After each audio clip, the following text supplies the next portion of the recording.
हे guys, very good morning, good afternoon, good evening. कैसे हैं आप सभी लोग? I hope you all are doing absolutely amazing और पढ़ाई भी बहुत अच्छे से चल रही होगी। बच्चों, ये एक ऐसा टाइम है जब एग्जाम को बहुत कम दिन बचे हैं और बच्चों के मन में सेल्फ डाउट बहुत ज्यादा रहती है कि क्या हमसे हो पाएगा। 7-8 दिन बचे हैं, हमने बहुत कम पढ़ा है, क्या हमसे ये सारी चीजें हो पाएगी। तो आपने पास्ट में बहुत सारे एग्जाम्पल्स भी देखे होंगे कि बच्चे कर लेते हैं। खैर, हम उस चीज की बात नहीं करेंगे। मैं बताऊंगा कि इस समय आप लोगों ने क्या करना चाहिए। क्या सच में नहीं पढ़ के भी पास हो सकते हैं क्या, या फिर कम पढ़ के भी पास हो सकते हैं क्या? मैं बहुत क्लियर दो टुक बात करूंगा। बच्चों, अगर आपने बिल्कुल पढ़ाई नहीं करी है तो उम्मीद मत करिए कि आप लोग पास हो जाएंगे। बिल्कुल पढ़ा नहीं है तो की बात कर रहा हूं, क्योंकि एग्जाम बनी ही ऐसी है कि यहाँ पर सिर्फ डिजर्विंग स्टूडेंट्स पास होते हैं। कई बार तो डिजर्विंग स्टूडेंट्स जितना परफॉर्मेंस एक्सपेक्ट करते हैं उससे कम परफॉर्म करते हैं। तो जिन्होंने पढ़ाई नहीं करी वो तो क्लियर नहीं करेंगे। तो भैया, आप ऐसे समय गलत मुगालते में मत रहिए कि आपसे हो जाए। जिन बच्चों ने पढ़ाई कर रखी है पर सेल्फ कॉन्फिडेंस नहीं आ रहा है कि सर हमसे हो पाएगा या नहीं हो पाएगा, सब तो पढ़ लिया है, जब सॉल्व करने बैठते हैं चीजें समझ में आती है पर फिर भी एक पॉइंट ऑफ टाइम पे भूला भूला सा लगता है। तो दोस्तों, ऐसे समय में आपको बता दूं, ये डर मुझे भी होता था। एग्जाम हॉल में जाने तक होता था, 2 बजे पेपर रहता है, 2 बजे तक होता था। लेकिन आपको डरने की जरूरत नहीं है। आपने ये जो चीजें पढ़ रखी है ऑटोमेटिकली रिकॉल होना चालू हो जाती है।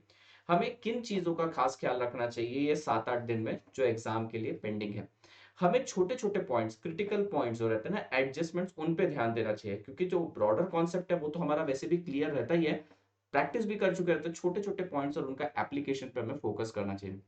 Secondly, you have to take adequate sleep और खुद पे डाउट मत करो।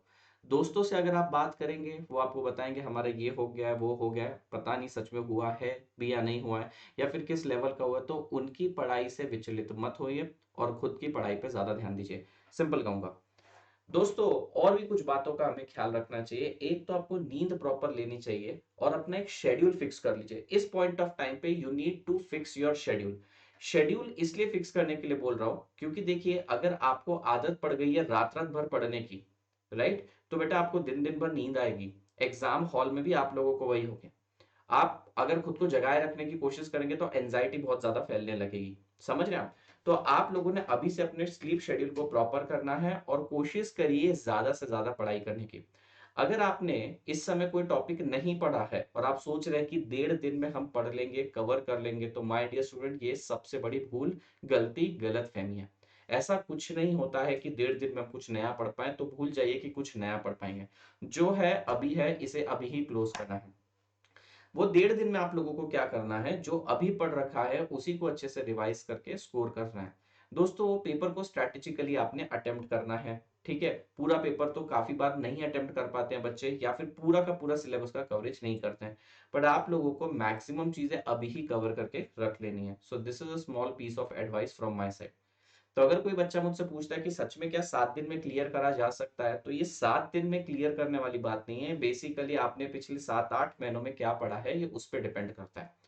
हाँ, अगर आपके रिवीजन में आपको थोड़ी कमी लग रही है तो अभी आप रिवाइज कर सकते हैं। मैंने ऐसे बहुत सारे केसेस देखे हैं जहां पे बच्चे बॉर्डर लाइन पे ही पास हुए पर पास हो जाते हैं। लेट्स बी वेरी प्रैक्टिकल कि शायद आप बहुत ज्यादा स्कोर ना कर पाए अगर आपकी प्रिपरेशन उस लेवल की नहीं हुई जिस लेवल की 100% क्लियर करने के लिए चाहिए रहती है। पर फिर भी देयर आर स्टिल स्कोप। कुछ पेपर ऐसे होते हैं जहाँ एमसीक्यूज हैं, 4 पेपर में आपको एमसीक्यूज आते हैं, वहां पे आपको एमसीक्यूज का सहारा मिल जाता है। कुछ सब्जेक्ट ऐसे हैं जहां पर आपको पता है कि एबीसी एनालिसिस कर लेते हैं, ये वाले टॉपिक्स तो आने ही वाले, तो वो टॉपिक करें। पासिंग का जो स्कोर है that is 40 marks in each subject, as you know. तो that is not a very big target. अगर आप 5-7 चैप्टर भी बहुत अच्छे से कर लेते हैं हर सब्जेक्ट में, जो 10-10 मार्क्स का आपको वेटेज दिलाते हैं, definitely you can do it. तो अगर मैं इसे समराइज करूं, नटशेल में बताने की कोशिश करूं, अगर आपने बिल्कुल पढ़ाई नहीं करी है तो उम्मीद मत करें।